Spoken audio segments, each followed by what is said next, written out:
Alors bonjour à tous, je suis Patrick Leroux, c'est moi qui vais animer ce webinaire pour vous présenter Google Éducation. Donc j'espère que tout le monde est bien installé et j'espère également que vous allez passer un bon moment en ma compagnie. Alors je vais projeter en fait une présentation, j'espère que tout le monde voit bien cette présentation. Alors en fait, l'université Paris-Nanterre a mis en place un environnement Google Éducation pour les étudiants, l'administration et les enseignants. Cet environnement, vous le connaissez peut-être déjà pour certains d'entre vous, peut-être d'autres moins. Euh, L'idée en fait des environnements Google pour l'éducation, c'est de proposer des solutions collaboratives, simples, efficaces pour apprendre différemment. Alors, petite introduction sur GoWithYou, la société que je représente ici. En fait, donc GoWithYou est un partenaire historique de Google Cloud depuis 10 ans. Nous avons fêté notre 10e anniversaire hier. Et en fait, parmi les partenaires de Google Cloud en France, nous sommes le premier partenaire dans le secteur public, l'éducation et le monde associatif. Donc en fait, à l'origine de l'entreprise, il y a mon frère jumeau et moi-même. Nous sommes nous sommes enfants d'enseignants. Et c'est notre goût pour l'humain, on va dire, qui nous a conduit à, à proposer en fait ces services à des personnes qui ne sont pas forcément très à l'aise avec l'informatique, qui n'ont pas forcément 25 ans de moyenne d'âge, mais à qui ces solutions peuvent être très utiles. Euh, donc en fait, on est aussi devenu en 10 ans le premier revendeur de Chromebook en France. Donc le Chromebook, c'est un ordinateur qui aujourd'hui, dans l'éducation, par exemple aux États-Unis, 80% des étudiants, des élèves sont équipés de Chromebook parce que c'est un ordinateur qui est particulièrement intéressant dans le domaine de l'éducation. On en parlera un petit peu après. Nous sommes présents à l'international, en Angleterre, en Irlande, en Nouvelle-Calédonie. Nous accompagnons le gouvernement de Nouvelle-Calédonie qui utilise depuis maintenant 1 an et demi Google Suite pour travailler. Et puis, on a développé aussi une application pour la formation en alternance et la formation professionnelle. Et nos équipes de développement sont à Manille, aux Philippines. Voilà, enfin, on est un organisme de formation professionnelle certifié Calliope, ce qui assure nos clients d'un niveau et d'une qualité de formation, je vais pas dire excellente, ça serait un peu manquer d'humilité, mais en tout cas la meilleure possible. La pédagogie, c'est vraiment quelque chose qui nous passionne et qu'on a transmis, dont on a transmis le goût à tous les collaborateurs de GoWithYou. Alors voilà donc pour cette petite introduction. On va passer maintenant plus précisément à la description de Google Cloud. Google Cloud, c'est quoi? Google, pardon, for Education, c'est quoi? Alors je fais un petit lapsus, mais en fait, Google Cloud, pour préciser, Google Cloud, c'est l'entité au sein de l'entreprise Google qui propose des solutions professionnelles, donc destinées aux organisations. J'imagine que parmi vous, certains ont déjà aussi des comptes gmail.com. On sait notamment que dans l'éducation, de nombreux enseignants à tous les niveaux en fait utilisent les solutions de Google pour notamment avoir des documents collaboratifs. On y reviendra aussi. C'est ce qu'on appelle un petit peu le shadow IT.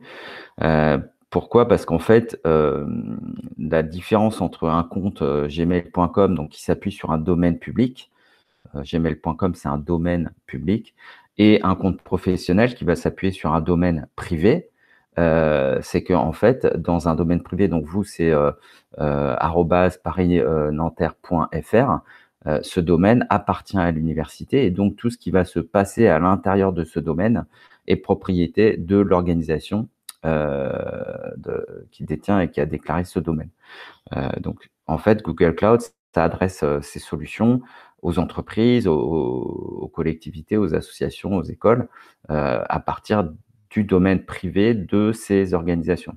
Donc, parmi les clients de Google, il y a des organisations privées très connues, hein, comme Carrefour, 400 000 utilisateurs, ou qu'est-ce que je peux citer d'autre? Un client intéressant, c'est Veolia. Pourquoi est-ce que c'est intéressant? Parce que Veolia, c'est ce qu'on appelle un OIV, un organisme d'intérêt vital. Et en fait, ces organisations-là, comme les hôpitaux, les ports maritimes et quelques autres entités privées, font l'objet, en fait, ont des obligations drastiques en matière de sécurité, sécurité informatique. Et en fait, Veolia, par exemple, qui a 130 000 collaborateurs dans le monde, travaille avec les solutions de Google. Et par exemple, sur les ordinateurs, chez eux, ils ont décidé d'enlever tout ce qui était PC, Windows, tout ce qui était Mac, et de mettre que du Chrome, parce que ce sont les ordinateurs les plus sécurisés au monde. Donc voilà. Google Cloud, en fait, est un opérateur de service qui va en fait proposer à ses clients d'utiliser ces infrastructures, les infrastructures de Google, hein, c'est-à-dire les data centers dans lesquels il y a des serveurs, le réseau, c'est-à-dire les câbles qui relient ces data centers et qui aussi vont transporter la data jusqu'au plus près des utilisateurs. Le fait qu'ils soient propriétaires de ces infrastructures leur permet de garantir ce plus haut niveau de sécurité à leurs clients. Voilà, donc ça, je donnais une petite précision. Évidemment, Google n'accède pas aux données de ses clients.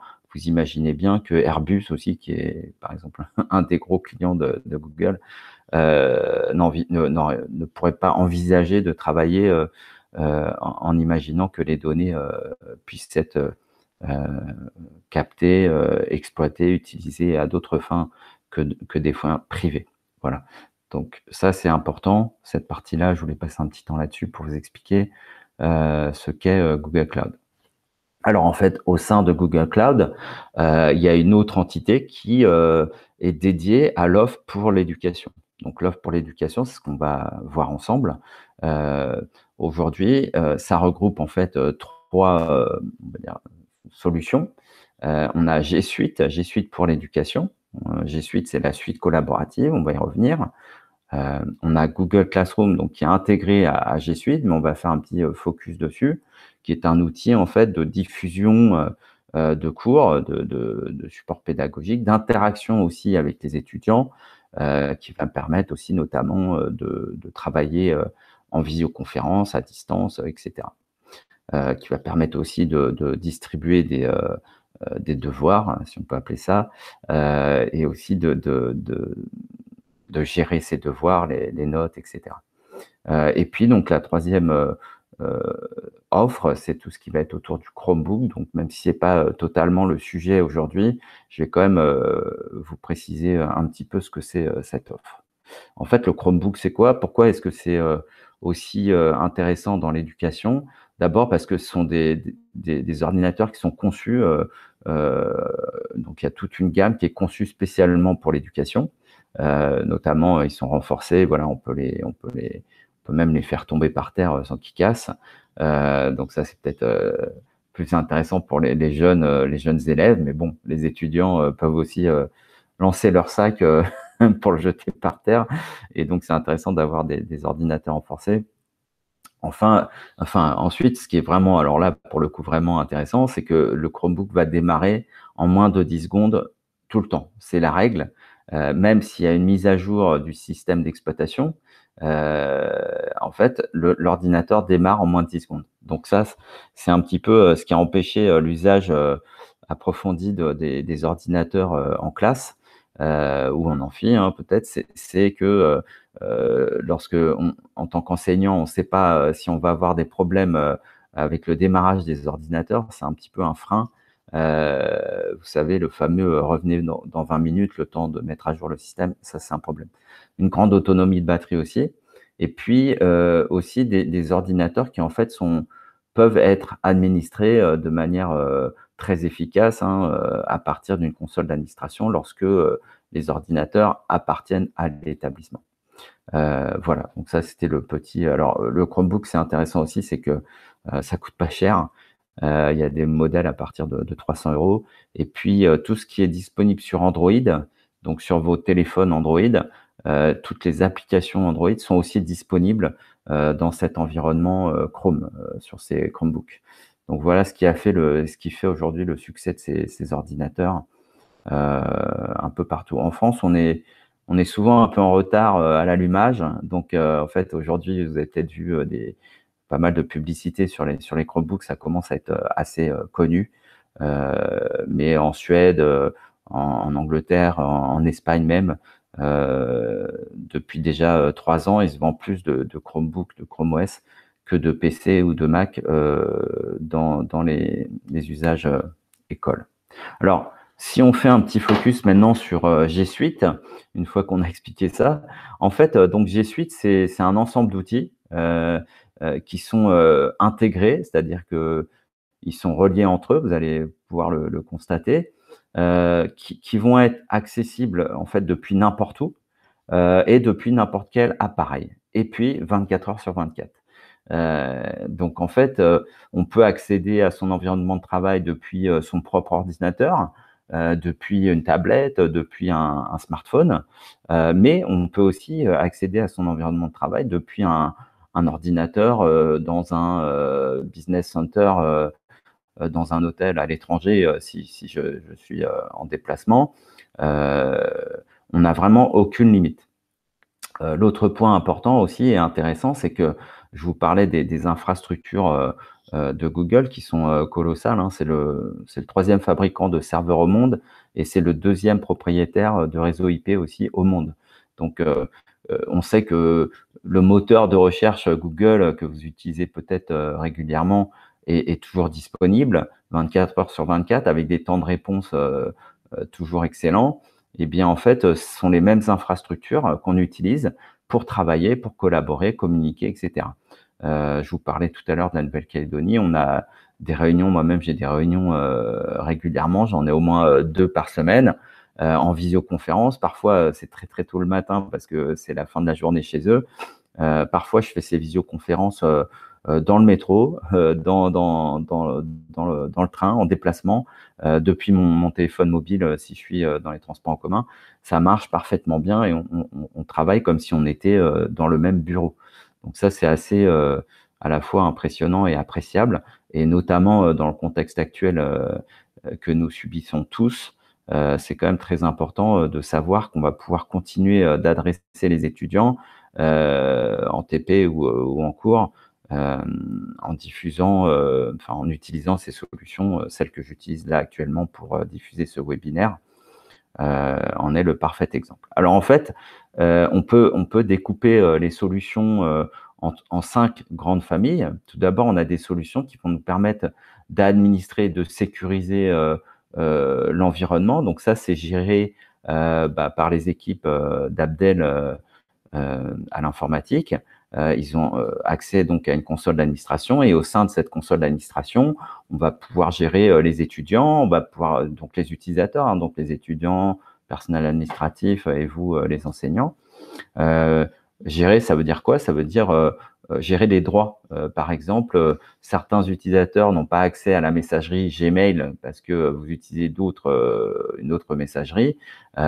D'autres, comme les étudiants, eux, ont accès à la messagerie Gmail. Donc, on va pouvoir décider pour chaque utilisateur en fonction de son profil à quelle application il va pouvoir accéder. C'est un exemple de ce qu'on peut faire avec les utilisateurs.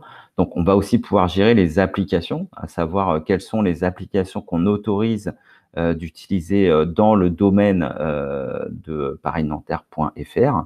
Et puis, on va aussi pouvoir gérer éventuellement les ordinateurs. Donc, les ordinateurs, demain, si l'université décide de déployer des ordinateurs Chrome par exemple pour le personnel administratif, on va pouvoir administrer ces appareils sans jamais avoir besoin de se déplacer, entre guillemets, sur l'appareil.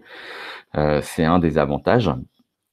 On y reviendra tout à l'heure du cloud. Alors, l'autre famille de solutions, c'est la partie communication. On peut aussi communiquer. Communiquer, ça va être avec la messagerie Gmail, donc qui est accessible pour certains utilisateurs. Google Meet, donc qui est accessible pour tout le monde et qui permet de faire de la visio conférence et de la diffusion en streaming, ce que je suis actuellement en train de faire pour vous. Et puis Google Chat, qui est en fait un environnement dans lequel on va pouvoir échanger plus directement, mais aussi on va pouvoir créer des groupes, on appelle ça des salons, dans lesquels on pourra aussi partager des documents, etc. Un autre ensemble de solutions, ce sont les solutions de collaboration, avec donc Google Drive, qui est un espace de stockage, en l'occurrence illimité. Le principe, c'est quoi? C'est d'avoir en fait, en ligne, au sein du domaine, un espace de stockage où on peut stocker tout type de fichiers, et dans lequel on va également pouvoir gérer, les droits d'accès aux dossiers, et cetera. Ça veut dire quoi? Ça veut dire qu'on va plus avoir besoin, de stocker, de l'information entre guillemets «en local», sur son PC ou sur son Mac ou sur son propre ordinateur, mais on va stocker l'information en ligne pour pouvoir justement y accéder depuis n'importe où, n'importe quand et à partir de n'importe quel ordinateur.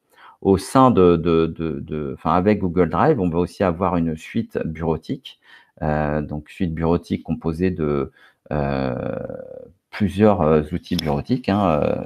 On va avoir donc Google Docs, qui est l'équivalent de Word, traitement de texte, Google Sheets, qui est l'équivalent d'Excel, tableur, et Google Slide, qui est l'équivalent de PowerPoint, donc pour faire des présentations. Évidemment, on a aussi d'autres types de solutions bureautiques disponibles, on y reviendra aussi. Donc ça, ce sont les principales. On peut avoir des solutions qui permettent de mieux s'organiser, de travailler plus efficacement, notamment, on va avoir un gestionnaire de tâches ici qui est Google Keep. On va avoir Google Agenda, donc qui permet aussi d'organiser les rendez-vous, etc. Et puis ici, j'ai mis un outil qui s'appelle Cloud Search, puisqu'en fait, la clé de voûte et ce qui va nous permettre de gagner énormément de temps dans ces environnements, c'est la puissance de recherche que vous connaissez peut-être déjà à titre privé lorsque vous recherchez une information sur Google. On va avoir la même puissance de recherche, mais disponible sur l'environnement, sur le domaine de l'université. Donc, ça va nous rendre de nombreux services. Ensuite, dernière famille d'outils là, qui est plutôt destinée à l'apprentissage. Donc, on a cette solution Google Classroom, dont j'ai déjà un petit peu parlé. Avec Google Classroom, on pourra utiliser aussi Google Forms, que certains d'entre vous connaissent déjà. Ah, j'ai un petit problème d'affichage, pardon, je continue comme ça, c'est pas grave. Donc Google Forms qui en fait permet de faire des questionnaires en ligne et aussi des QCM. Donc ça, c'est très intéressant. On va pouvoir proposer aux étudiants de remplir des QCM et corriger donc automatiquement ces QCM. Et ici, j'ai mis un dernier outil qui s'appelle Jamboard. En fait, Jamboard, c'est à la fois un matériel, un tableau interactif numérique, donc physique, qu'on peut acquérir, mais c'est aussi une application donc, qui permet de travailler sur un tableau blanc de manière aussi virtuelle pour faire du brainstorming et donc d'être dans l'interaction, puisqu'en fait, peut-être que déjà, certains d'entre vous connaissent ça, ont déjà expérimenté ça. Mais vous voyez ici, par exemple, que sur cette image, on voit qu'il y a 3 personnes qui travaillent en temps réel sur un document. Donc, on peut faire la même chose sur Jamboard, qui est une application que vous pouvez télécharger sur vos smartphones ou bien à laquelle on peut accéder en ligne, tout simplement à partir d'un navigateur. Voilà. Alors, pour vous connecter en fait à vos environnements, vous allez pouvoir vous rendre sur la page google.com. Vous cliquez sur le petit bouton, je vais vous montrer ça ici, si je vais sur une page google.com. Voilà. on va avoir un bouton ici connexion. En cliquant sur ce bouton, on va pouvoir accéder donc à la fenêtre de connexion ici, dans lequel vous allez saisir votre identifiant, nom, prénom, @parisnanterre.fr. Je ne sais plus s'il n'y a pas un point entre le nom et le prénom, mais c'est à peu près ça. On fait suivant, et là, on arrive sur une mire de connexion sur laquelle vous allez saisir votre identifiant, donc sans le nom de domaine. Hein. L'identifiant, c'est ce qu'il y a avant le nom de domaine, donc nom, prénom ou nom.prénom, je ne sais plus, ainsi que le mot de passe qui vous a été fourni par l'administration et par la direction informatique.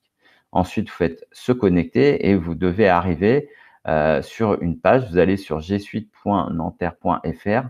Vous arrivez sur cette page où vous voyez les différentes solutions dont je vous ai parlé rapidement juste avant. Voilà.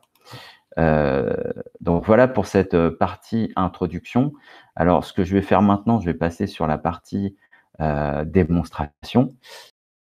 Lorsque je suis connecté ici, je suis connecté moi avec un compte aussi sur Paris Nanterre. Vous voyez qu'on a ce qu'on appelle le carrousel des applications ici, sur lequel je vais pouvoir accéder à l'ensemble de mes informations. D'accord? Donc là, pour la démonstration, donc je peux passer sur Google Drive. Donc là, j'y suis déjà. Je peux ouvrir ici mon agenda. Ici, dans mon agenda, bon, j'ai pas encore grand-chose, hein, mais je peux aussi, par exemple, aller sur le chat. Voilà. Donc là, vous voyez, je suis sur le chat. Bah, Abdel m'avait envoyé un message, il faut partager ton écran. Je pense que la première partie de la présentation, mon écran était partagé. C'est après que ça s'est coupé. Et donc là, je vais dire, par exemple, merci Abdel. Voilà. Alors là, c'est un peu particulier parce qu'en streaming, on n'a pas d'interaction ensemble. Lorsqu'on fait un cours, lorsque vous allez animer un cours à distance, vous aurez une interaction avec les étudiants qui pourront notamment ici chatter avec vous. Donc là, je peux aussi chatter avec Abdel, par exemple, s'il est connecté, s'il s'était connecté sur la visio, autrement que par le lien de streaming que je vous ai transmis. Donc là, je vais passer un petit peu de temps tout d'abord sur Drive.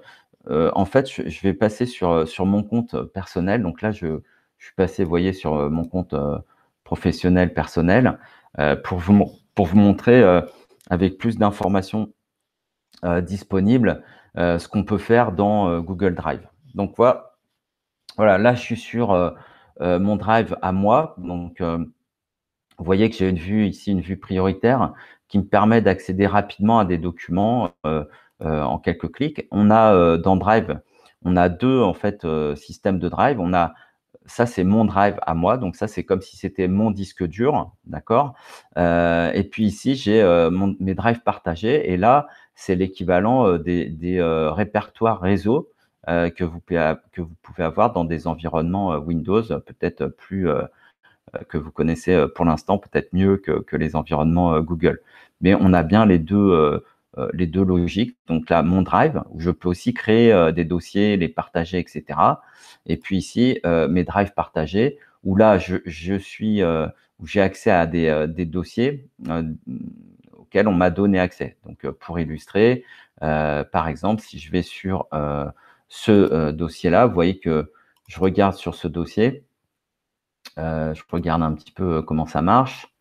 En fait, les administrateurs de ce dossier, c'est une entreprise partenaire, hein, n'appartiennent pas à GoWithYou. Par contre, ils ont donné accès à des personnes. Ils ont rendu aussi ce dossier public, ce qui fait que moi, je peux y accéder.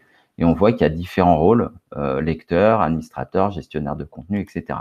Donc, en fait, dans l'université Paris-Nanterre, il y a des personnes qui vont avoir le droit de gérer et d'administrer des drives partagés. Et ensuite, ces personnes vont distribuer les rôles. Alors, on peut aussi le faire par groupe d'utilisateurs ou par utilisateur nommé. Si je vous montre un autre dossier ici, vous voyez que là, je suis gestionnaire du contenu. Donc, je vais pouvoir créer des fichiers, les déplacer, etc. Par contre, l'administrateur, ici, c'est Claude Leroux sur un domaine qui est GoWizApp. Donc, c'est lui qui gère ce dossier. Voilà. Okay, donc, on aura le temps de détailler ça. On animera enfin, vous aurez accès à des formations plus précises. Là, l'objet aujourd'hui, c'est vraiment de faire de la présentation. Alors, si je regarde ici l'ergonomie, l'interface, on va dire, on a tout le temps une barre de recherche ici en haut qui me permet de rechercher l'information comme lorsque je recherche de l'information sur Internet, sur le site de google.com. On remarque que cette barre de recherche, on va la retrouver aussi, par exemple, sur alors Gmail, si là je suis dans Gmail, sur Google Agenda, si je suis dans Google Agenda. Et puis, on a aussi la possibilité de rechercher l'information, donc avec cet outil qui s'appelle Cloud Search et qui va me permettre de trouver l'information dans tout le domaine de l'université, sur toutes les informations auxquelles moi j'ai accès, soit les miennes, soit celles que l'on m'a partagées. Alors là où ça devient particulièrement riche, et là où aussi on a besoin d'avoir des nouvelles habitudes, j'ai oublié de vous parler de la notion d'innovation, je vais prendre juste 2 minutes, sont vraiment des solutions innovantes donc, qui amènent de nouveaux usages. Et l'innovation, c'est quoi? C'est faire mieux, mais différemment. Et donc, j'aime bien prendre l'exemple de la voiture et du permis de conduire. Quand on passe son permis de conduire, on apprend à conduire une voiture avec en général un volant, des pédales, 4 roues, un moteur, un habitacle. Voilà, en gros, c'est ça. Et pourtant, quand on monte à bord d'une Tesla, par exemple, si on ne m'explique pas que je peux lâcher le volant, je n'accède pas au bénéfice de l'innovation de pouvoir conduire en lâchant le volant. Et de la même manière, il faudra aussi qu'on m'explique, qu'on me rassure, entre guillemets, sur ce que je suis en train d'utiliser pour oser lâcher le volant. Donc ça, c'est je trouve une parfaite illustration de ce qui se passe lorsque, en fait, on commence à utiliser ces environnements. C'est que si on ne nous montre pas, si on ne nous forme pas sur l'innovation de ces environnements, finalement, on n'en tire pas de bénéfice. Donc, un des bénéfices, c'est de comprendre qu'au lieu de parcourir les arborescences de dossiers en me disant je vais aller chercher dans mon drive la facture Orange, alors le fournisseur ça doit être rangé dans Orange, fournisseur Orange. Ah oui, là j'ai un dossier Orange. Ah oui, là dans ce dossier Orange, j'ai mes factures. Ah bah oui, mes factures 2020, elles sont là.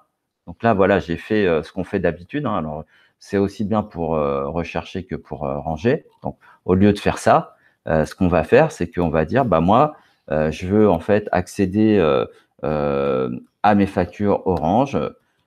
J'ai même d'ailleurs déjà recherché mes factures Orange ici. Donc, en quelques clics, j'accède au dossier pour accéder à mes factures. D'accord? Donc là, si je fais un aperçu de cette facture, j'ai un numéro de facture, tiens, par exemple. Donc, on est d'accord, ça, c'est un PDF.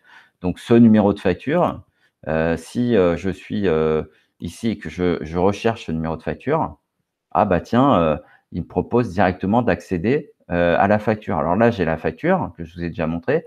Puis là, j'ai un relevé bancaire. Ah oui, bah tiens, effectivement, cette facture, elle a été prélevée sur le compte de GoWizYou. Donc, on va voir ce relevé bancaire. Alors, pardon, je l'ai ouvert pour la modifier. Donc là, je vais juste, alors pardon, je fais une petite manip différente. Je vais juste regarder l'aperçu du relevé. Je vais faire CTRL F pour rechercher la référence de la facture dans le relevé. Et effectivement, on voit que là, c'est un document qui est scanné, hein, sur lequel on retrouve le numéro de la facture. Donc, je vois que la facture a été prélevée le 31 août sur le compte en banque de GoWizYou. D'accord? Donc, ça, c'est pour illustrer la rapidité pour retrouver l'information et le fait que l'on va être amené à perdre certaines habitudes chronophages pour travailler plus rapidement. Alors, si je fais la même chose au niveau de mon outil Cloud Search ici, on va changer de recherche. Moi, je suis d'origine bretonne, donc j'aime bien le beurre. On va rechercher le mot beurre dans mon environnement. Et là, vous voyez que le mot beurre, on le retrouve dans de nombreux documents, à de nombreux endroits. Ici, j'ai un document Google Docs. D'ailleurs, ce document, il existe aussi au format Word, ici. Et ce document, contient a priori du beurre de framboise. Donc, c'est peut-être une recette. Ah non, ça doit être un menu. OK. On voit aussi qu'on est parti chercher dans Gmail, ici, les mails, certains sont très anciens, qui contiennent du beurre. Donc là, si je clique sur ce lien, je vais arriver ici dans un mail. Alors, c'était une invitation que j'ai ici et qui contenait du beurre. Si je vais dans Gmail ici, il me retrouve ce message qui est dans ma messagerie. J'ai aussi, par exemple, une image ici qui contient le mot beurre. Donc, si j'affiche cette image, on voit ici que cette image, c'est une recette, une recette qui contient le mot beurre ici. J'ai quoi encore? Ici, j'ai un PDF aussi qui contient le mot beurre. Alors, si j'ouvre ce PDF, on va voir. Voilà, donc ça, c'est une note de boulangerie. On avait fait en 2011, on avait fait un petit déjeuner client. J'avais acheté des croissants au beurre. Donc voilà, la note est scannée et on la retrouve facilement. J'aime bien par rapport à ça aussi montrer la puissance de l'indexation dans les environnements Google. Ici, je vais dans mon Google Photos. Si je recherche des poissons dans mes photos, donc j'ai beaucoup de photos dans mon environnement, il me retrouve des poissons, donc tout simplement. Donc c'est vraiment très puissant. Tiens, j'ai vu Karu Kera. Voilà, donc ça, vous voyez, il est capable de lire sur une photo. J'étais en vacances en Guadeloupe. Hein. Il est capable de lire aussi sur une photo, de reconnaître des mots sur une photo. Donc, ça, c'est vraiment quelque chose d'extrêmement puissant qui permet aussi d'imaginer beaucoup de choses, même en termes de pédagogie ou d'expérience utilisateur. La recherche est au cœur de la plateforme. Alors, qu'est-ce qu'on a d'autre d'intéressant dans la plateforme? Vous voyez là, par exemple, j'avais recherché donc tout ce qui concerne UNPA. Et UNPA, en fait, j'ai beaucoup de documents qui contiennent UNPA, donc je peux aussi affiner ma recherche pour dire je vais rechercher uniquement les documents de type présentation qui contiennent. Bon exemple, on va mettre Nanterre, tiens. Oups. Ah, alors là, c'est le coup de Jérôme Bonaldi. Vous connaissez peut-être certains d'entre vous Jérôme Bonaldi. Je ne sais pas vous dire pourquoi là. Ah, parce qu'en fait, c'est pas chez moi peut-être. Gagné. Donc là, j'ai pris le parfait contre-exemple. Voilà. Il est ici, le document.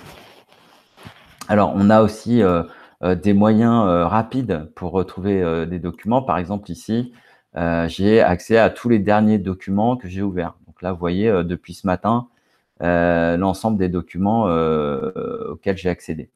On voit qui est propriétaire du document et on voit quand est-ce qu'il a été accédé. OK? Donc, si je prends, par exemple, ce document, je peux avoir des informations dessus. Je vois avec qui il est partagé. Je peux voir aussi, ici en particulier, le détail de ce qui a été fait sur ce document, qui l'a modifié, etc., qui l'a copié, etc. D'accord? Alors, ce qu'on va faire, c'est qu'en fait, je vais vous faire aussi une petite présentation sur ce qu'on appelle la collaboration. Donc, je vais en fait créer un dossier ici que je vais appeler UNPA démo enseignant. Hop. Donc, on voit que lorsqu'on crée un dossier, on va être sur notre Drive. Si je regarde comment ce dossier est partagé, par exemple, on va voir que pour l'instant, ce dossier, j'en suis propriétaire. Il est partagé avec personne. Il n'y a que moi qui le vois. Et donc, je vais pouvoir le partager avec, par exemple, Abdel, qui lui est extérieur à mon organisation GoWithYou. et je vais pouvoir indiquer ce dossier, comment je le partage avec Abdel. Est-ce que tous les fichiers qui seront dans ce dossier, je veux que Abdel puisse y accéder en tant qu'éditeur, c'est-à-dire lui permettre d'organiser, d'ajouter ou de modifier des fichiers qui seront créés dans cet environnement. Donc, je vais mettre Abdel et puis je vais mettre, alors, je vais essayer de mettre une élève, donc Ilona, dans un environnement qu'on essaiera d'utiliser tout à l'heure. Et puis, je vais mettre... bon, ça suffira pour faire la démonstration. Donc là, en fait, lorsque j'envoie ce partage, entre guillemets, je partage le document avec des personnes qui sont à l'extérieur de mon domaine. Donc, on me précise bien, attention, là, tu es en train de partager un document, un dossier, pardon, partagé avec l'extérieur de ton domaine. Donc, on a toujours cette notion de sécurité qui fait qu'on est prévenu dès qu'on ouvre un petit peu vers l'extérieur. Alors, une fois que j'ai fait ce partage, alors je pourrais aussi le partager encore plus. Ici, si vous voyez, en fait, le domaine, pour l'instant, il est aussi accessible à tous les membres de GoWithYou grâce au lien qu'on a ici. Ce lien, donc, c'est un lien unique qui me permet d'accéder à ce dossier. On va voir que je peux ouvrir ce lien pour dire, bah, tiens, je le rends accessible à tous les utilisateurs qui ont eu ce lien, et je dis, par exemple, tous les utilisateurs qui disposent de ce lien vont pouvoir accéder aux documents de ce dossier en lecture ou en éditeur. Bon, je vais mettre en lecture, ça sera déjà pas mal. Alors, quand je vais dans le dossier en question, vous voyez ici dans la partie supérieure, ici, vous voyez qu'il y a l'identité de ce dossier. Ça, c'est un numéro unique qui permet d'accéder à ce dossier. Alors, quand je suis dans ce dossier, je vais pouvoir créer différents types de documents. Vous voyez qu'on a ici les documents que j'ai évoqués tout à l'heure, et puis on a aussi d'autres types de documents comme des dessins, des maps, des sites. On peut créer aussi des sites facilement. Et puis, on peut aussi créer d'autres types de documents. Google Data Studio, ça c'est pour faire des statistiques. Hein, c'est ce qu'on appelle de la BI, la Business Intelligence. Jamboard, je vous en ai parlé aussi, puis d'autres types de documents, okay, ou de fichiers en tout cas, des vidéos, etc. Donc là, je vais faire quelque chose de simple pour commencer. Je vais créer un document de type Docs. Donc, je commence toujours par nommer mon document. Donc là, je vais toujours garder, ça c'est une règle de nommage qu'on s'impose chez GoWithYou. Je vais mettre des mots enseignants.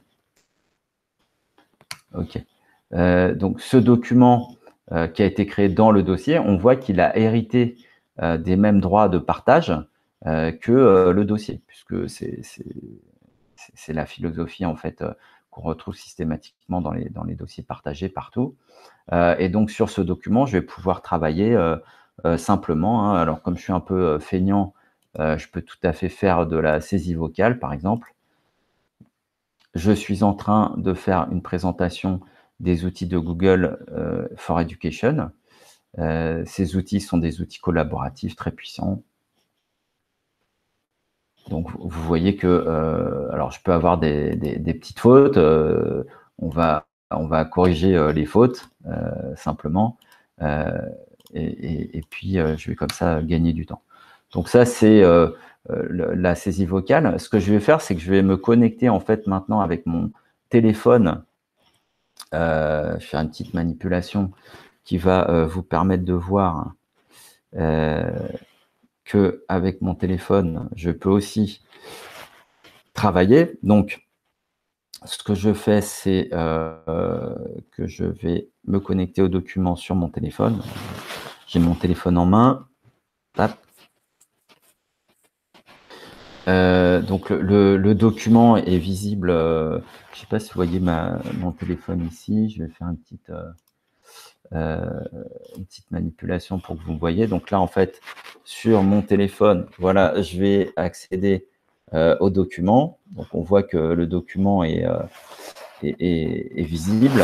Je vais aller sur le document pour le modifier. Et je vais écrire, voilà, je suis sur mon téléphone. Voilà. Donc, si on retourne, je vais repartager mon écran. Voilà, on voit effectivement que ce que j'ai pu saisir sur mon téléphone est bien présenté ici. J'ai d'autres outils intéressants. Par exemple, je vais marquer Université Paris-Nanterre. Voilà.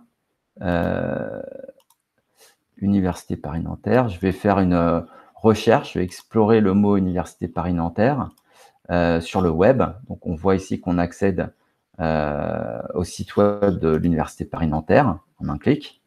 Et puis ici, je vais regarder s'il y a des images. Et oui, effectivement, il y a des images. J'ai le logo. Donc, en fait, je peux simplement ici ramener l'image Université Paris-Nanterre dans mon document. Donc, hop, je fais une petite mise en forme pour ce document. Donc ça, c'est aussi très simple. Donc si on regarde, évidemment, sur le document sur mon téléphone, il présente aussi l'image qui vient d'arriver sur le document. Alors, ce qu'on peut faire aussi d'intéressant, c'est qu'on va pouvoir collaborer en fait au sein d'un document.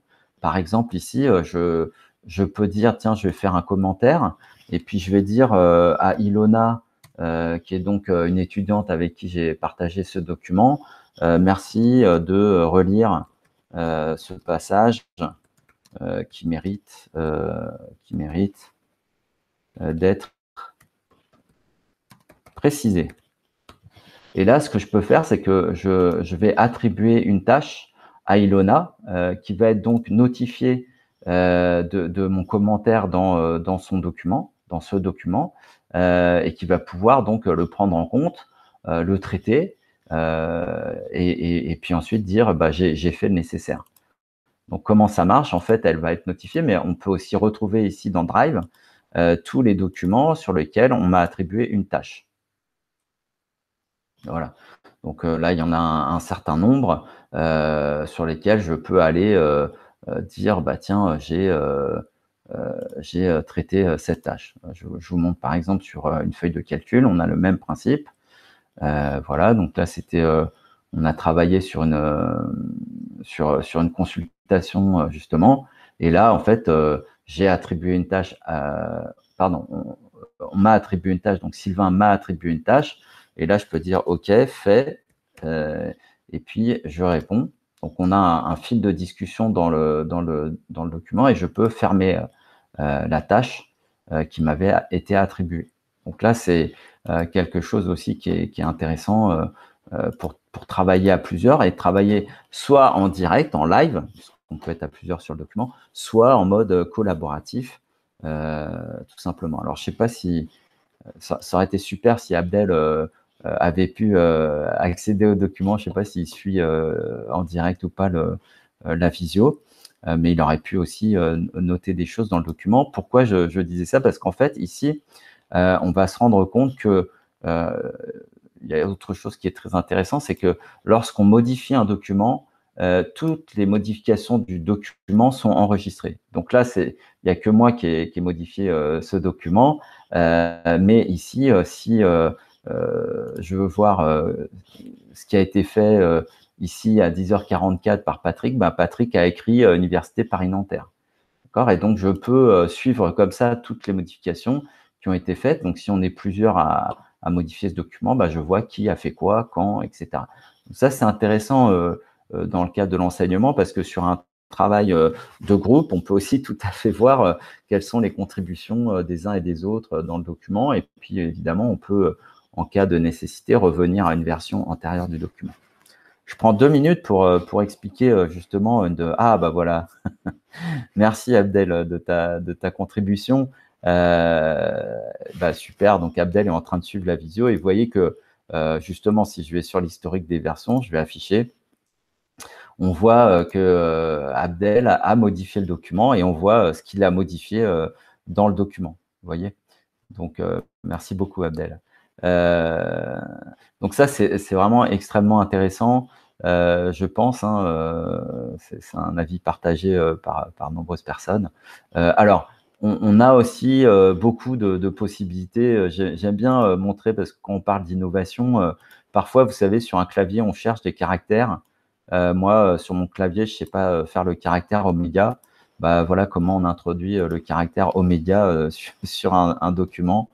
Voilà, donc ça, c'est des petites choses qui sont intéressantes. On a aussi un outil, alors je ne sais pas s'il y a des mathématiciens parmi vous, mais on a aussi un outil pour saisir des équations. Alors, je maîtrise pas forcément cet outil, mais il existe. Et puis ensuite, on a aussi la possibilité donc d'ajouter des outils dans ces documents en allant simplement voir sur la marketplace, hein, les outils possibles. Donc, vous voyez qu'il y a des outils pour faire des schémas, Lucidchart. Il y a des outils pour faire tout un tas de choses. Donc après, quand on a la connaissance de ces outils, on a vraiment un environnement qui devient extrêmement riche aussi dans Google Docs. Voilà, donc je voulais passer un tout petit peu de temps là-dessus. C'était aussi pour vous faire comprendre la philosophie. Alors, il y a un outil en particulier que je vais vous présenter qui est... alors, où est mon dossier? Je crois que je l'ai appelé... voilà, il est là. Hop. Donc, il y a un outil particulièrement intéressant que je vais vous présenter qui est Google Forms. Google Forms, en fait, c'est donc... Je pense que beaucoup d'entre vous le connaissent déjà, mais c'est un outil qui va me permettre de créer des questionnaires. Donc là, par exemple, je vais faire questionnaire enseignant. OK. Et donc, en fait, on peut créer des questionnaires avec différents types de questions. On peut même permettre d'importer des fichiers, je veux dire n'importe quoi, mais si je veux faire un questionnaire de dépôt de candidature, je peux tout à fait demander aux candidats de me déposer leur CV sur le questionnaire que je leur soumets. Donc là, on va faire quelque chose d'assez simple, hein, parce que l'objectif, c'est pas d'approfondir ici les connaissances, mais là, je vais poser la question, donc non. Je vais rendre la question obligatoire. Je vais dupliquer cette question pour poser la question âge. Voilà, donc là, âge, il détecte, vous voyez, automatiquement qu'il s'agit, il me propose le format en fait de la question. Ça, c'est l'intelligence artificielle. Je ne vous ai pas encore dit ça, mais on a une utilisation de l'intelligence artificielle à tous les étages. Et puis ici, je vais mettre couleur préférée, par exemple. Couleur préférée. Voilà, donc là, ça va plus être un nombre, ça va être du texte. Et puis dernière question, pour changer, je vais faire une question ici, c'est que pensez-vous, que pensez-vous, je vais dire de G Suite. Voilà. Puis là, je vais faire une échelle de 1 à 5 avec bof, ça c'est 1, et 5, ça c'est waouh.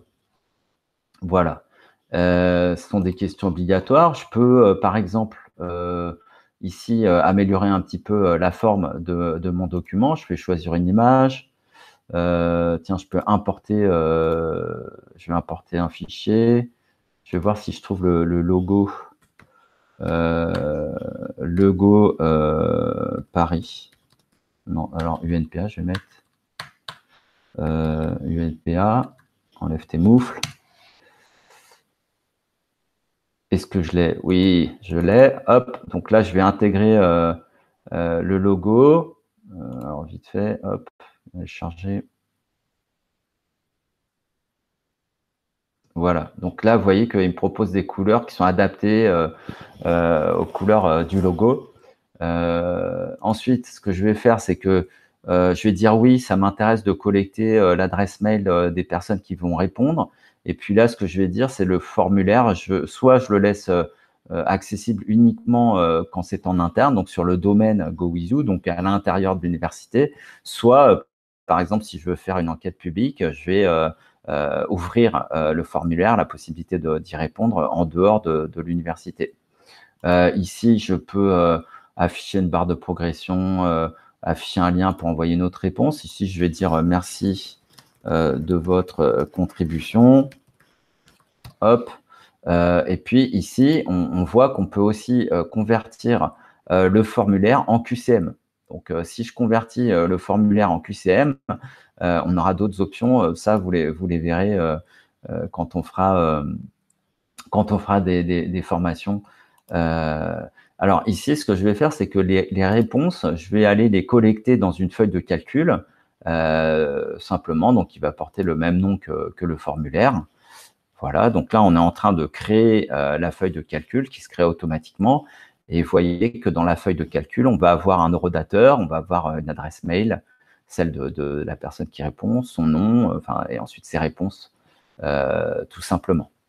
Je peux regarder ici à quoi va ressembler mon formulaire, vous voyez.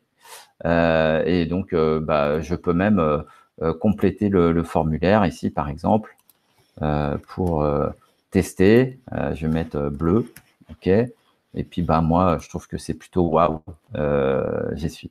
Donc, j'envoie la réponse et on va constater ici qu'on a reçu un premier élément de réponse sur le formulaire. Alors, ce que je vais faire, en fait, c'est que ce formulaire, je vais pouvoir l'envoyer. J'ai plusieurs manières d'envoyer le formulaire. Soit je le transmets par mail, je vais l'envoyer, par exemple, à mon compte perso. Hop, je vais l'envoyer, tiens, pourquoi pas à mon épouse. Je vais l'envoyer à Abdel, ici. Oups, pardon, je crois que j'ai pas choisi l'adresse d'Abdel. Voilà. Je peux mettre l'objet, je peux mettre un message associé, je peux même inclure le formulaire dans l'email. Et donc, je vais pouvoir envoyer le formulaire. Vous voulez vraiment inviter les utilisateurs n'appartenant pas au domaine. Donc là, vous voyez, dès qu'on sort du domaine, on me dit vraiment, est-ce que tu es sûr de vouloir sortir de ton domaine? Donc, je confirme. Et donc là, un formulaire va être envoyé aux différents destinataires. Une autre façon de transmettre un formulaire, ça va être simplement en récupérant une URL. Donc là, si je copie cette URL, je vais pouvoir transmettre le formulaire, pourquoi pas d'ailleurs ici dans le chat, à toutes les personnes qui participent avec moi à la visioconférence. Voilà, donc là, j'envoie le formulaire. Si les gens qui sont avec moi cliquent sur ce chat, ils vont pouvoir aussi accéder au formulaire simplement. D'accord? Donc là, je vais dire, tiens, une autre personne. On va mettre, peu importe, hein, l'adresse ne va pas être vérifiée. Hop.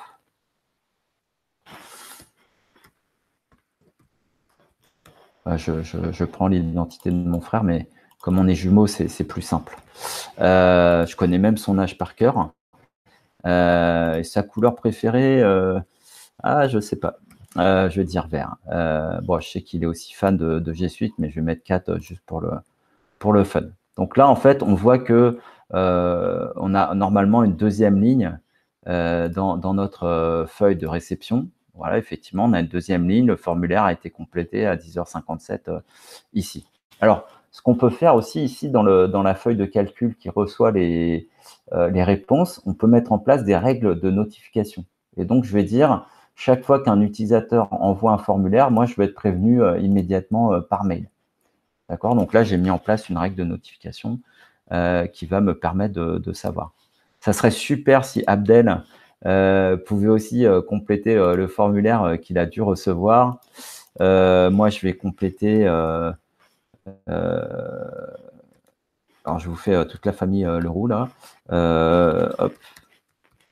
Voilà. Je vais mettre Sandra. Je suis carrément très précis. Et puis, je vais mettre... tiens, allez. On va rester dans le classique. Voilà. Hop, j'ai une autre réponse. qui m'a été transmise. Alors, ce qui est intéressant, c'est que les réponses, en fait, sont aussi accessibles depuis le formulaire ici. Donc, ici, on voit que les réponses sont reçues. Et on voit aussi qu'on reçoit on a des graphiques pour chaque question. Donc, je vais pouvoir copier le graphique. Et ce que je vais faire, c'est que je vais créer une présentation slide ici pour présenter les résultats. Alors, je vais choisir un thème. On va prendre... moi, j'aime bien ce thème-là. Okay, donc là, je choisis un thème. Je mets résultat de l'enquête. Résultat de l'enquête. Couleur, âge et couleur. Voilà, donc là, on va pouvoir commencer à afficher les résultats. Ce que je vais faire, c'est que je vais, par exemple, donc reprendre ce graphique. Ok, je l'ai copié et donc je peux le coller ici. Je fais un copier-coller. Là, on me crée une image. Donc, c'est sympa une image, mais l'inconvénient, c'est que l'image est figée. C'est-à-dire qu'elle ne va pas ici se mettre à jour en fonction de l'évolution de mon questionnaire. Donc là, c'est note d'appréciation. Okay. Donc, par contre, ce que je pourrais faire aussi, c'est à Abdel... on a les mêmes goûts, Abdel. Hein, toi aussi, c'est le bleu, alors. Tiens, ce qu'on va faire, c'est que en fait, cette information-là, on va voir ce que l'intelligence artificielle peut me permettre de faire en un clic.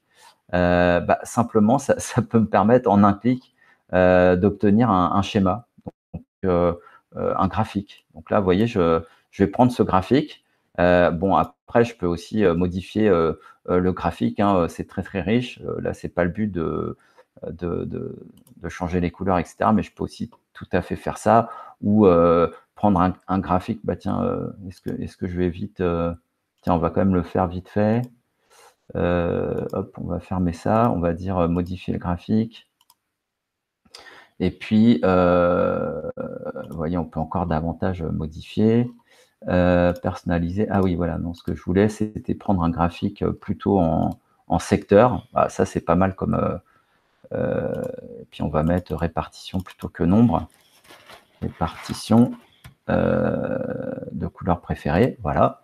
Donc là, j'ai un schéma. Et en fait, ce que je vais faire, c'est que dans ma présentation, je vais aller présenter ce résultat aussi. On va le faire ici, tiens, par exemple.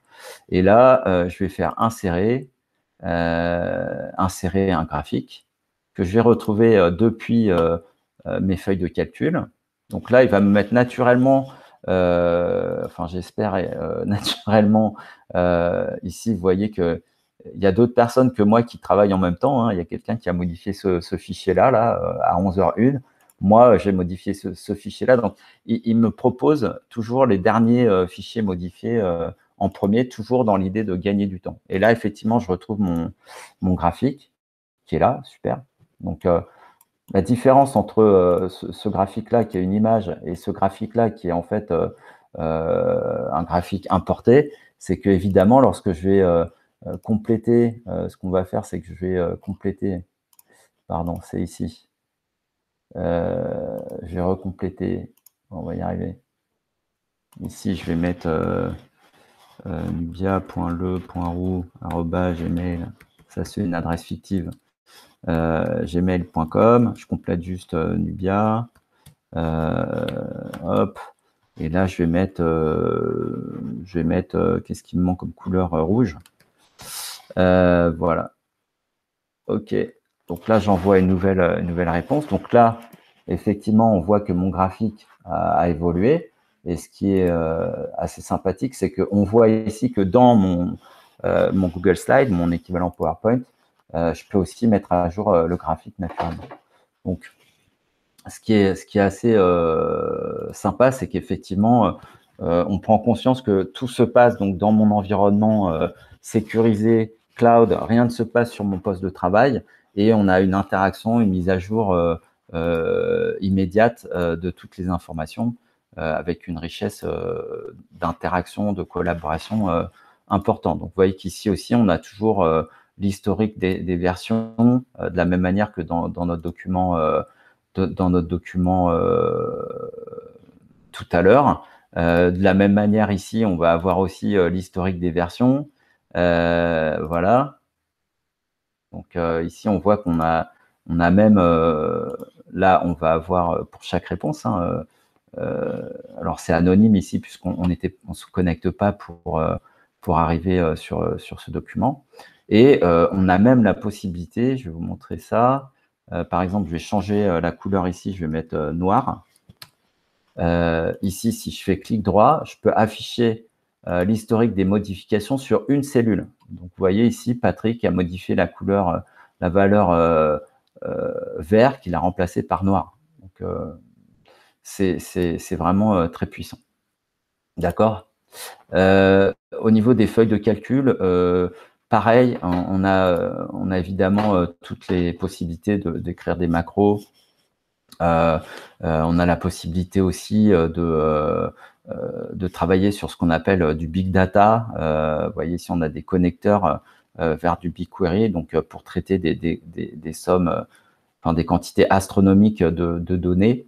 On a aussi la possibilité d'accéder à des modules complémentaires sur ces documents de type feuille de calcul.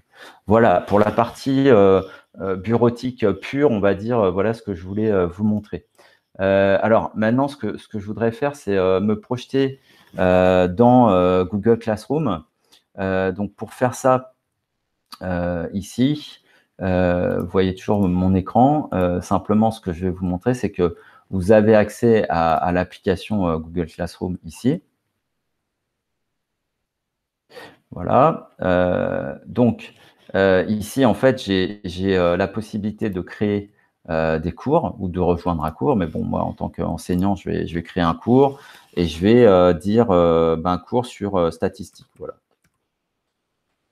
Statistiques niveau 1. Alors, je ne vais pas rentrer dans le détail de Classroom, mais je vais quand même essayer de vous faire, de vous montrer l'intérêt de la chose. Donc là, ce qui se passe, c'est que en back office, si on peut dire ça comme ça, il se passe un certain nombre d'opérations liées au fait qu'on crée un cours, notamment dans Google Drive.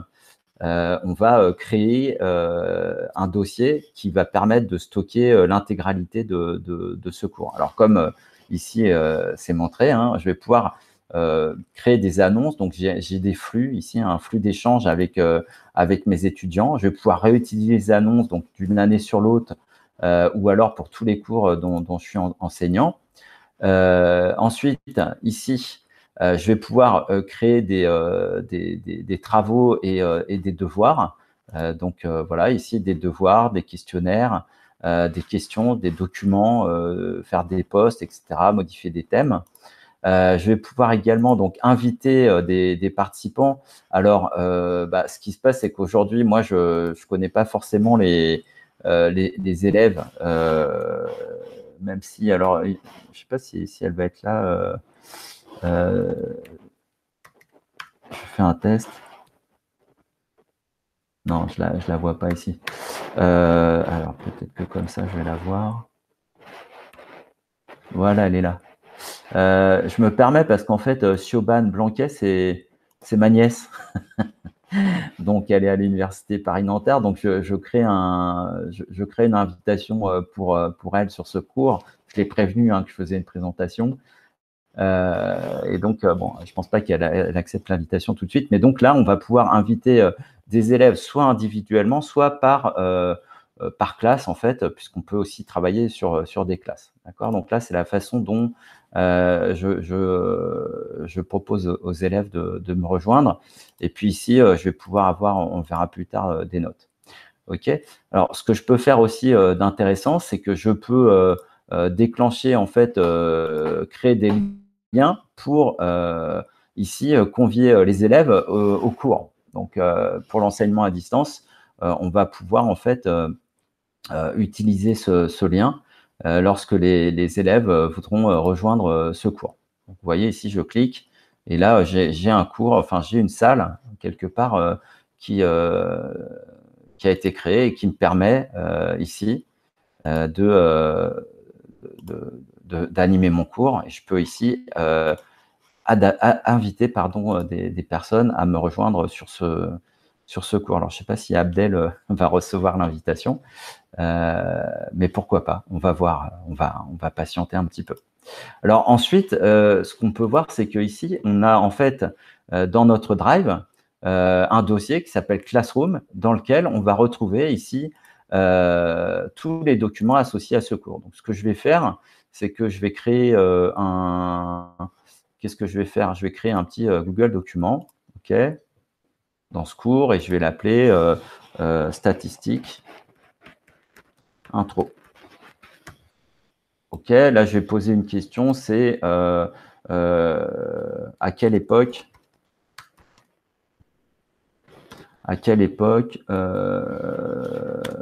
la notion de statistique est née?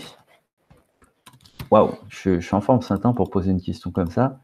C'est pas mal. Et donc ici, ce que je vais faire, je vais faire une petite insertion, par exemple, de tableau, ok, pour obtenir les réponses. Voilà. Et puis là, je vais mettre un petit répondre ici. Alors, j'aurais pu, pardon. Hop, voilà.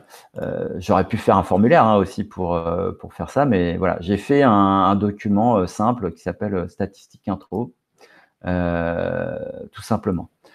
Ce que je vais faire ensuite, c'est que je vais créer un devoir. Donc, lorsque je crée un devoir, je vais mettre OK, donc vérifier l'absence en cas de plagiat.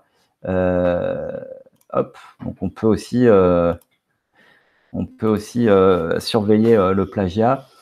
Titre, je vais mettre devoir numéro 1, hop, notion. Et ici, donc, ce que je vais faire, c'est que je vais aller ajouter à ce devoir un document, voilà, qui s'appelle statistique intro. Et alors, ce document, je vais pouvoir le définir comme consultable par les élèves, modifiable par les élèves, donc ça va être des documents utilisés en commun, ou alors je peux dire, bah, tiens, je crée une copie par élève. D'accord, faire une copie par élève. Ensuite, sur mon devoir, je vais pouvoir aussi évaluer, par exemple, le niveau, je vais dire que ce sera une note sur 20. Je vais pouvoir définir une date limite de remise du devoir. Ah, je crois qu'Abdel me rejoint. J'ai entendu un petit bip. Oui, Abdel participe à l'appel. Ah, il est reparti. Dommage. Alors, je reviens. Donc ici, je vais mettre une date, heure limite de remise du devoir, par exemple. Okay, ce qui fait qu'en fait, les étudiants vont être informés de ça. Je peux même créer, alors je ne vais pas rentrer dans le détail, mais ici, on peut créer aussi des grilles d'évaluation. Donc, c'est quelque chose d'intéressant. Et puis là, ce que je peux faire, c'est soit publier tout de suite mon devoir, soit programmer la publication du devoir. Donc moi, je peux, en tant qu'enseignant, préparer tout ça, préparer mes supports, préparer mes devoirs, etc. Et puis ensuite, décider du moment où je vais publier mon devoir. Hello Abdel, ça va? Voilà, super. Merci d'avoir fait coucou. Je repars sur mon devoir que je vais publier. À bientôt. Donc voilà, là, ce que je vais faire, c'est que je vais publier le devoir en direct pour vous montrer un petit peu. J'aurais pu mettre aussi des instructions. Donc là, ce qui se passe, c'est qu'on publie le devoir et donc ici, si je vais voir ce qui s'est passé dans mon Drive, je vois que j'ai ici un dossier qui a été créé. Ce dossier, si je regarde un petit peu comment il est partagé, ça peut être intéressant. Je vais voir qu'il est partagé avec des groupes, en fait. Hein. Donc ça, c'est des règles qui sont effectuées pendant, à travers la console d'administration. Et ici, en fait, ce qui va se passer, c'est que chaque fois qu'un étudiant va aller se connecter, eh ben, il va pouvoir accéder au devoir. Alors, attendez, je vais faire une petite tentative. Je crois qu'Abdel m'avait donné un compte étudiant test. Faut que je retrouve vite fait, vite fait. Parce que ça va être plus sympa de faire le test avec un vrai compte étudiant. Celui-ci, voilà. Donc là, cet étudiant-là, copié. Je vais voir si je peux le retrouver dans ma classe. Hop. Je vais revenir ici, participant. Je vais essayer d'inviter cet élève. Oui, Peter. J'invite Peter. Inviter Peter. Donc, ce que je vais faire, c'est que j'ai invité Peter et du coup, on va voir tout à l'heure ce que Peter voit lui de son côté. Ok, donc là en fait sur ce cours, on voit que j'ai un lien Meet, j'ai un code aussi qui permet de partager le cours. On a un devoir ici. Sur ce devoir, pour l'instant, on voit qu'aucun étudiant n'a pris ce devoir et aucun n'a non plus remis ce devoir. Si je vais dans Google Agenda, voilà. On voit en fait qu'on a un agenda qui a été créé pour ce devoir. Et je crois que j'ai mis 30, il me semble que c'était le 30. Voilà.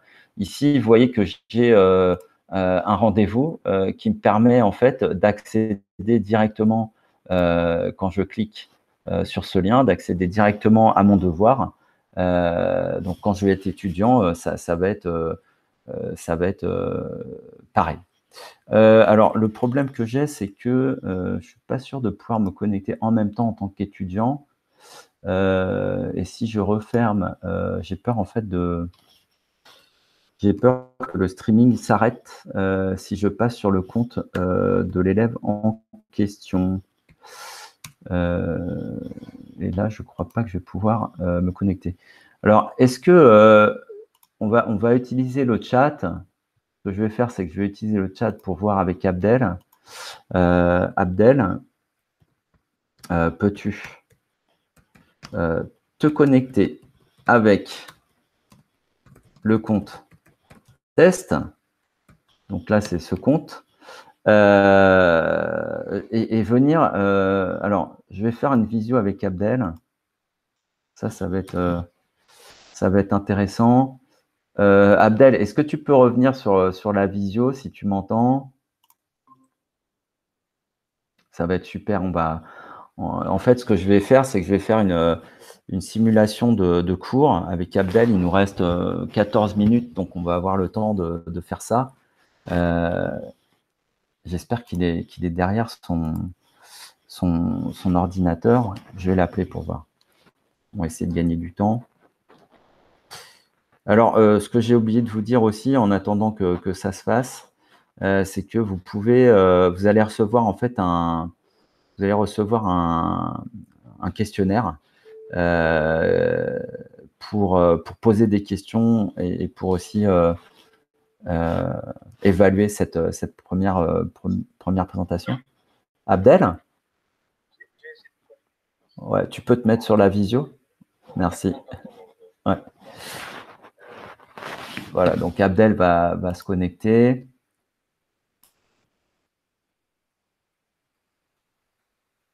Oui, donc j'étais en train de vous dire, pardon, vous allez recevoir un formulaire qui vous permettra de poser vos questions auxquelles on répondra. Et puis voilà, sur la visio. Oui. Merci. Alors, Abdel est là. Abdel va se connecter.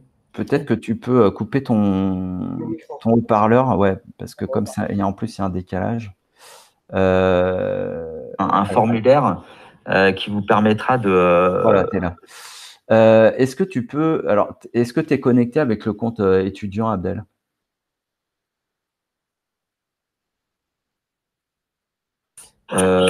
Abdel va se connecter. Peut-être que tu peux couper ton haut-parleur. Ouais. Ouais, c'est le haut-parleur qu'il faut que tu coupes, mais pas le micro. Tu peux allumer ton micro, Abdel. Voilà. Je vais essayer de me connecter. Ouais. Et du coup, après, il faudra que tu partages ton écran. une fois que tu seras connecté. Alors en fait, pour te connecter, tu peux utiliser Abdel, une fenêtre de navigation privée. Tu peux couper ton haut-parleur, ouais. Oui, mais si je coupe le haut-parleur, je n'entends plus rien. Il faut que tu coupes, mais pas le micro. Tu peux Ah oui, bon, bah alors c'est pas grave, continue comme ça. Donc en fait, dans nouvelle fenêtre de navigation privée, ici, après, faudra que tu vas sur google.com, enfin, et tu te connectes avec l'étudiant, le compte de l'étudiant. Alors en fait, pour te connecter, tu peux utiliser une fenêtre de navigation privée. Tu peux couper ton haut-parleur, ouais. Oui, mais si je coupe le haut-parleur, je n'entends plus rien. Il faut que tu coupes, mais pas le micro. Ah oui, bon, bah alors c'est pas grave, continue comme ça. Donc en fait, dans nouvelle fenêtre de navigation privée, ici, après, faudra que tu vas sur google.com, enfin, et tu te connectes avec l'étudiant, le compte de l'étudiant. Alors en fait, pour te connecter, est-ce que tu peux partager ton écran, Abdel, avec nous? Fenêtre de navigation privée.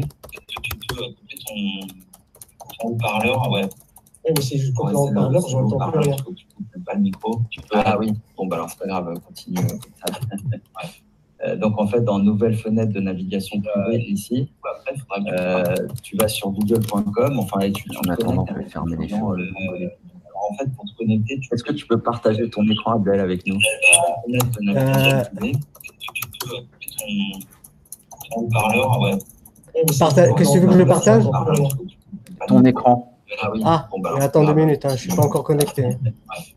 Donc en fait, dans nouvelle fenêtre de navigation privée, ici, tu vas sur google.com, enfin, et tu te connectes.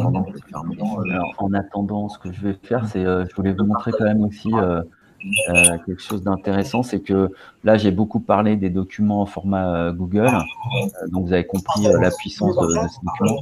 Par contre, il se peut que vous ayez aussi des documents en format Word, par exemple, le document DocX, ça se stocke aussi de la même manière dans l'environnement. Alors, ça avance. Ah, super, Abdel, on voit bien ton écran maintenant. Alors, tu veux le mot de passe de l'étudiant en question ou tu le connais? Donc, vous avez compris la puissance de ce document. Par contre, il se peut que vous ayez aussi des documents en format Word, par exemple, le document DocX, ça se stocke aussi de la même manière dans l'environnement. Alors, ça avance. Le mot de passe, je peux te le donner si tu veux. On voit bien ton écran maintenant. Alors, tu veux le mot de passe de l'étudiant en question ou tu le connais? Si, je dois le connaître, mais il faut juste que je récupère. Par contre, il se peut que vous ayez aussi des documents en format Word, ça se stocke aussi de la même manière dans l'environnement. Alors, ça avance. Le mot de passe, je peux te le donner si tu veux. On voit bien ton écran maintenant. Ah, mais j'ai perdu un truc. Alors, le mot de passe. Si, je dois le connaître, mais il faut juste que je récupère. Tu le changeras, je te le donne. Vas-y. Dans le chat. Hop. Ça se stocke aussi de la même manière. Ah, il manque un égal, ok. Je sais ce que c'est. Alors, le mot de passe, je pense que ouais, c'est bon, je l'ai ça. Ah, mais j'ai perdu un truc. Alors, le mot de passe. Si, je dois le connaître, mais il faut juste que je récupère. Tu le changeras, je te le donne. Égal. Vas-y. Dans le chat. Hop. Voilà, j'y suis. Super. Alors là, l'idée, c'est que tu vas dans Classroom. Je sais ce que c'est. Alors, le mot de passe, je pense que ouais, c'est bon, je l'ai ça. Ah, mais j'ai perdu un truc. Voilà, donc là, on a l'invitation à rejoindre le cours, donc tu peux rejoindre le cours.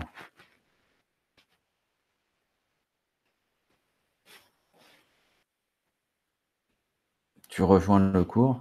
Je t'entends plus là, moi, mais voilà, rejoindre le cours, parfait. OK. Tu fais OK, OK, OK. Et donc là, en fait, tu vas aller dans Travaux et devoirs, au-dessus, à côté de Flux. Travaux et devoirs tout en haut, à côté de Flux, au-dessus du grand bandeau bleu, voilà. Et là, voilà, tu as ton devoir numéro 1. Donc, tu peux cliquer sur le devoir numéro 1, là. Voilà, très bien. Et donc, tu peux ouvrir le document. Voilà. Donc là, ce qu'on voit, c'est que effectivement, le document ici est bien au nom de Peter Parker. Donc, on a bien un document par par étudiant qui va être créé. Donc, tu peux mettre une réponse. Est-ce que tu as une idée de l'époque à laquelle la notion de statistique est née? Peut-être tu peux mettre j'en ai aucune idée, voilà, et tu remets tu remets tu complètes dans la case en dessous la réponse. Répondre ici, tu complètes. Vas-y. Quelle est ta réponse?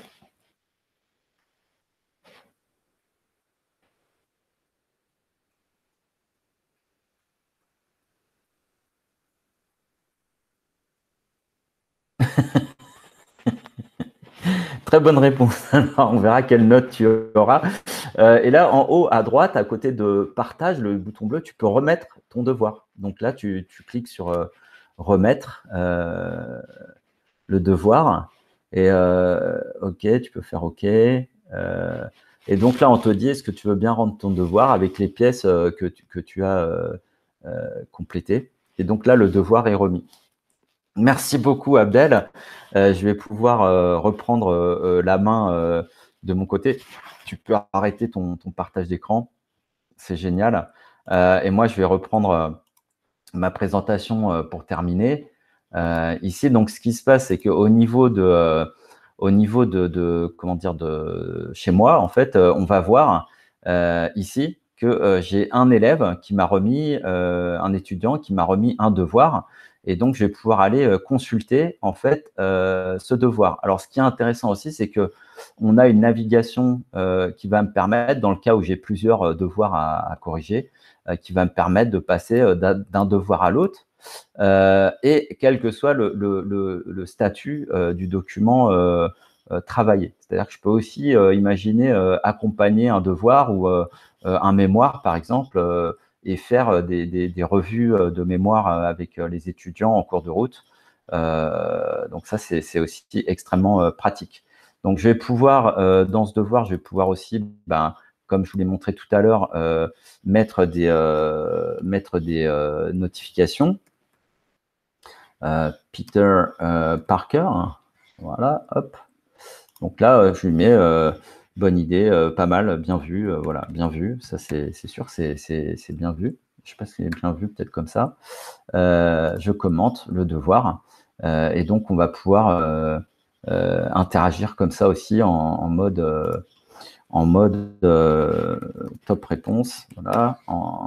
Je peux publier la réponse. Je vais mettre une note, je mets 18 parce que moi j'adore quand on est fin comme ça. Donc là, j'ai corrigé mon devoir, mais pour l'instant, je n'ai pas encore remis le devoir. Donc ce que je peux faire, c'est dire, je rendrai plusieurs devoirs à la fois, donc j'attendrai d'avoir tout corrigé pour rendre bien le devoir, ou alors je rends ce devoir en particulier. Voilà, tout simplement. Alors, si on regarde au niveau du drive, vous voyez que dans le drive, ici, je vois la réponse, le devoir de Peter apparaît aussi. Et si je reviens maintenant dans Google Classroom, je vais pouvoir… alors, paf, pardon. Tac. Je vais pouvoir ici revenir sur mon cours et donc voir où est-ce qu'on en est au niveau des notes, notifications sur ce devoir.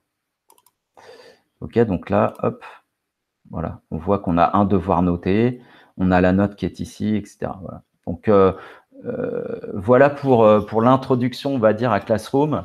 On peut faire énormément de choses, notamment ce qui est intéressant, les QCM, c'est magique.